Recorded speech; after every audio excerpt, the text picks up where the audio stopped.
Hello students, कैसे हो आप सब। पिछले लेक्चर में हमने आपको चैप्टर 2 फिनिश करा दिया था। आज के इस लेक्चर में हम स्टार्ट करने वाले हैं चैप्टर 5। कौन सा? चैप्टर 5। उसमें सर्वप्रथम बेसिक्स पढ़ें। चैप्टर का नाम क्या है? कंटिन्यूटी एंड डिफरेंशियबिलिटी, सातत्य तथा अवकलनीयता। तो सबसे पहले ये सीख दें कंटिन्यूटी होता क्या है। सबसे जो पहला प्रश्न आता है, हमें ये तो बताइए कंटिन्यूटी होता क्या है। देखिए ये हमारा ग्राफ है। अब इसमें कंटिन्यूटी क्या होता है? पहले क्या होता था, छोटी क्लास में सीखते थे, जिसे x plus Y equal to 2, x minus के वाई इक्वल टू 4। छोटी कक्षाओं में क्या था कि जब इसका मान निकालना था तो हम क्या करते थे, इसको एक की वैल्यू दूसरे में रख देते थे, तब मान निकालते थे, है ना, या दोनों को ऐड कोई ऑपरेशन लगा के तब सॉल्व करते थे। लेकिन अब क्या होता है, ऐसा नहीं। अब सर्वप्रथम हमारे चैप्टर का नाम है कंटिन्यूटी। हम आपको इसमें नहीं घुमाएंगे। सर्वप्रथम हम क्या यहां से निकालते हैं, एक को जीरो कर देंगे। क्या करते थे, एक्स और वाई, एक को जीरो किया, दूसरे का मान निकला, दूसरे को किया, एक का मान निकला।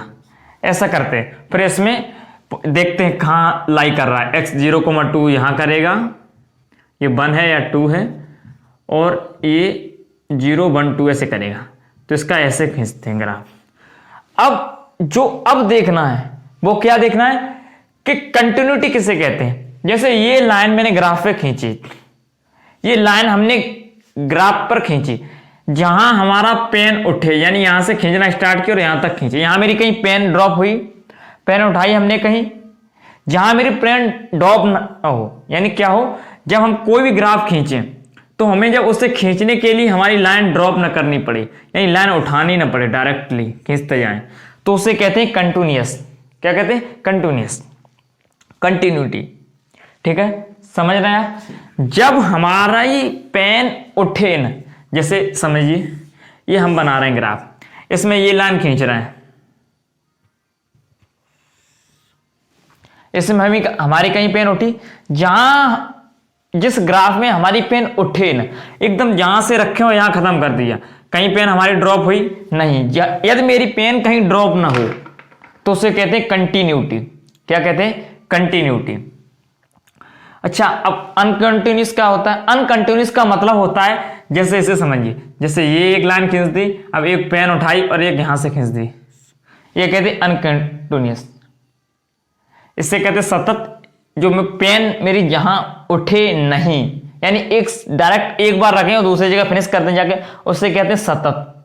और जहां हमारा पेन उठ जाए, जैसे यहां से चालू किया, फिर यहां ड्रॉप किया, फिर यहां से स्टार्ट कर दिया, तो इससे कहते हैं असत, अनकंटिन्यूअस। क्या कहते हैं? अनकंटिन्यूअस या असत। जैसे हम आपसे कहें F X equal to X square का ग्राफ खींचिए। F X equal to X square parabola में आपने पढ़ा होगा, उसका ग्राफ कैसा होता है। इसमें हमने ग्राफ खींचने के लिए कहीं पेन उठाई नहीं उठाई, तो ये मेरा कैसा फलन है? एक कंटिन्यूअस फलन है। कैसा फलन है? कंटिन्यूअस।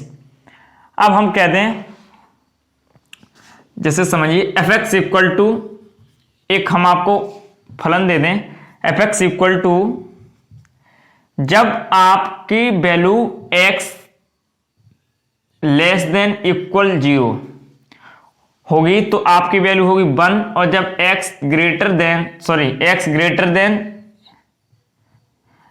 लेस देन इक्वल 0 होगी तो वैल्यू होगी 1, और जब x ग्रेटर देन होगी 0 तो आपकी वैल्यू होगी 2।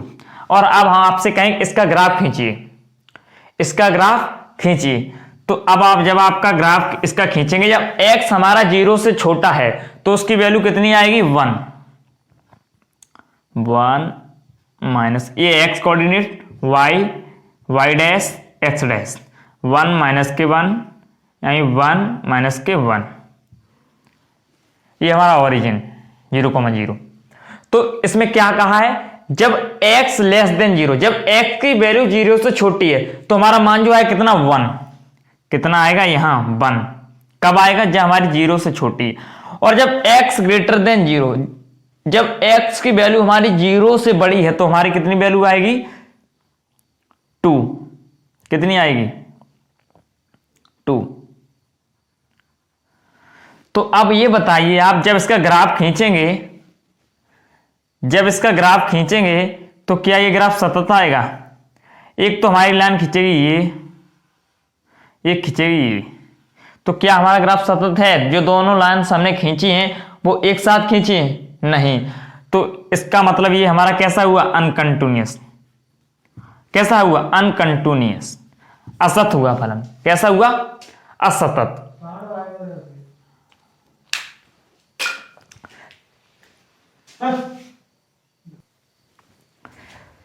तो इतना आपके समझ में आया कि जब कोई भी अपना फंक्शन देखेंगे, जब हमें फंक्शन दिया हुआ होगा और उसमें आपको कहा गया होगा इसकी ये सतत है या असतत है, ज्ञात कीजिए, तो आपको क्या देखना है? अच्छा, अब प्रत्येक क्वेश्चन डायरेक्ट ऐसे मान निकालेंगे फिर ऐसा करेंगे तो बहुत प्रॉब्लम होगी।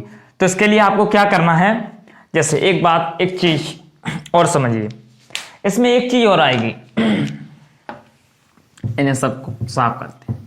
इसमें एक और चीज आएगी, एक आपको देखने की मिलेगी, लिमिट x टेंड टू 2। इसे कहते हैं, इस जो चिन्ह को पे इसे tends to, TENS, tends to या अप्रोचेस टू, अप्रोच टू, इसे टेंस टू, अप्रोच टू में कुछ भी कह सकते हैं, जो आपको अच्छा लगे कह सकते हैं। जैसे लिमिट x टेंस टू 2, इसका मतलब क्या होता है आप हमें बताएंगे।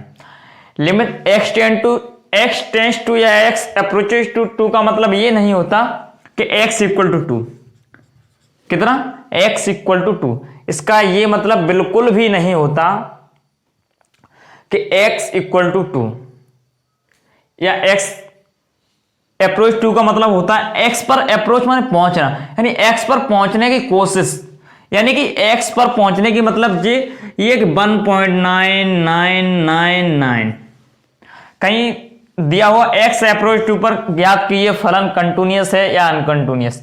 तो आपको क्या करना? फलन सतत है या असतत है? तो आपको क्या करना होगा? उसको आपको एक तरीका डिफाइन है इसके लिए, एक आपको LHL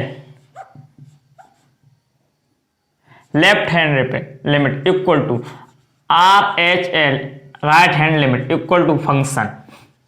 इन 3 जगह चेक करना है। किन 3 जगह? इन 3 जगह। LHL इसका मतलब क्या है? x tense to 2। LHL का मतलब क्या है कि जो हमारी लिमिट है वो क्या है? 2 नेगेटिव। 2 नेगेटिव का मतलब 2 पर पहुंचने की कोशिश, यानी 2 से थोड़ा कम। कितना? 1.999। क्या हुआ? 2 नेगेटिव का मतलब 1.999, 2 पर पहुंचने की कोशिश। क्या? अप्रोचेस, 2 पर पहुंचने की कोशिश, लेकिन कंप्लीटली 2 नहीं है, 2 से थोड़ा 0.000 कितना कम? 2 से 0.000009 x अप्रोचेस 2 के लिए जो LHL left hand limit use करेंगे वो क्या यूज करेंगे? यानी कि 2 पर पहुंचने की कोशिश, 2 से थोड़ा कम, बिल्कुल जस्ट 0.999। इसका मान मतलब 1.9 है, इसे 2 नेगेटिव। इसका मतलब ये नहीं लिख सकते डायरेक्ट 2, ये बिल्कुल गलत। क्या लिखेंगे? 2 नेगेटिव। या ऐसे लिखना चाहें तो आप लिखेंगे 2 माइनस के h, जहां h टेंस टू, फिर आपको नीचे ये भी लिखना पड़ेगा लिमिट h टेंस टू 0। क्या लिखना पड़ेगा? h टेंस टू 0, यानी उसमें से थोड़ा। तो आप इसे यूज करें, बहुत अच्छा है। ऐसे ही RHL का मतलब 2 से थोड़ा ज्यादा। कितना? 2 पॉजिटिव से लिखेंगे, इसका मतलब थोड़ा ज्यादा। थोड़ा ज्यादा का मतलब 2.00000001 है ना? तो इसका मतलब बहुत थोड़ा। 2 से कितना? बहुत थोड़ा ज्यादा। ऐसे फंक्शन तो जो हमें दिया होगा उस पर उसकी वैल्यू हमें चेक करनी पड़ेगी। इन तीनों चीजों को ध्यान रखना है। क्या ध्यान रखना है? जो हमारा लेफ्ट हैंड है, लेफ्ट हैंड लिमिट, ये कोई भी फंक्शन है तब वो कंटिन्यूअस कहलाएगा। आपको इतना समझ में आ गया पहले कि फलन हमारा कंटिन्यूअस और अनकंटिन्यूअस, सतत और असत कब होता है? जब हमें पेन उठानी ना पड़े तब होता है सतत। जैसे अब आपको दिखाई दे रहा हो हमने यहाँ पे टच नहीं किया है, तो फलन सतत है, यहां से लेके जैसे ये हमारा 0 और यहां हो जाएगा 30 और यहां हो जाएगा 45।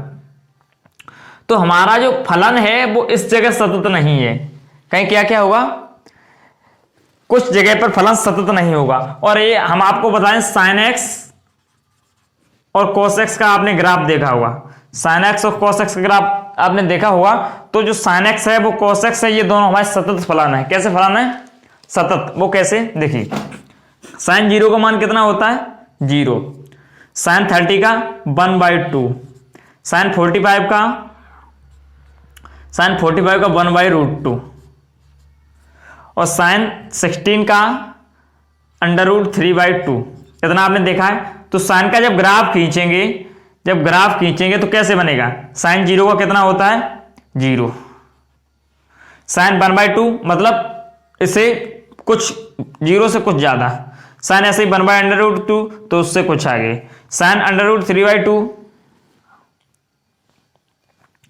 तो सॉरी 0 यहां हो गया, और तो जो 0.1 होगा वो यहां, और जो 1/√2 का मान तो 1/1.732 तो यहां, ऐसे ही √3/2 यहां।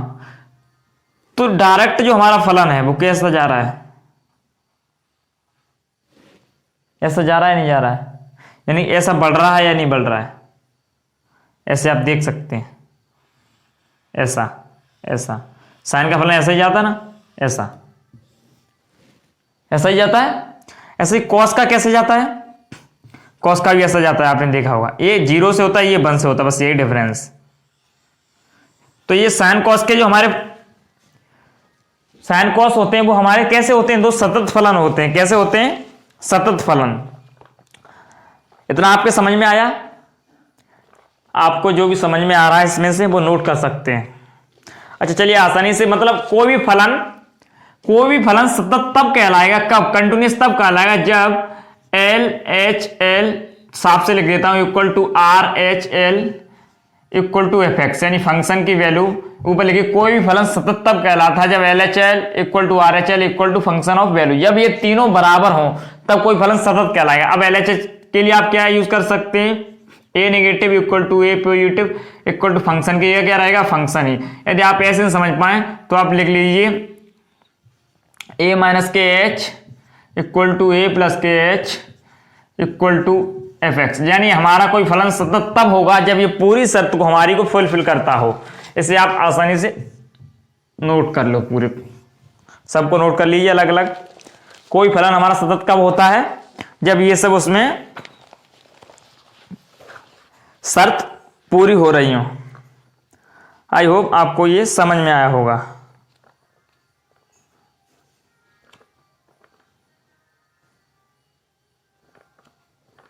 जल्दी से नोट कीजिए इसे।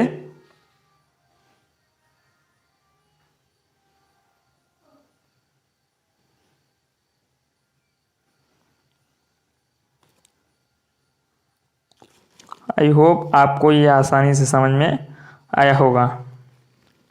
चलिए, अब आपको समझ में आया सतत फलन का मतलब क्या होता है। सतत फलन का मतलब एक ऐसा फलन जिसे खींचने में हमें कोई पेन को उठाना ना पड़े, उसे हम सतत फलन कहते हैं। यानी कि ऐसे अब कुछ ऐसे क्वेश्चंस आएंगे जिसे हमें चेक करना पड़ेगा। यानी कि इस बिंदु पे जैसे ये लाइन है, ये लाइन इससे टच नहीं है, इसे छोड़ के फिर यहां से स्टार्ट, तो जो फलन है हमारा वो यहां पर भी सतत है, यहां पर भी सतत है। किस बिंदु पे नहीं सतत है, इस पे, तो इसे चेक करना पड़ेगा। ऐसे LHL और RHL लेके उसे हम चेक करेंगे, और जब हमारी ये शर्त पूर्ण होगी तो हमें पता चलेगा और ये फलन हमारा सतत है। चलिए अब क्या करेंगे, इतना आप नोट कीजिए, हो गया हमारा बेसिक लेक्चर। वैसे इसमें मैंने बहुत सारा मतलब बहुत कुछ डेटा बना रखा है जो मैं बता सकता हूं, लेकिन हम आपको बिल्कुल फंसाना नहीं चाह रहे हैं। जो आपको अर्जेंटली अभी सीखना है, जिससे आपके नंबर और क्वेश्चन बनेंगे, तो उतना आप सीख लीजिए और क्वेश्चन बनाइए। नेक्स्ट जब टाइम के साथ लेक्चर बनाएंगे, जब आपको थोड़ा एडवांस करेंगे, तब आपको बेसिक से अच्छे तरीके से फिर दोबारा सब रिपीट करा दें। चलिए, इतना जो कुछ भी समझ में आया उसे नोट कीजिए। चलिए, wish you all the very best. मिलते हैं नेक्स्ट लेक्चर में।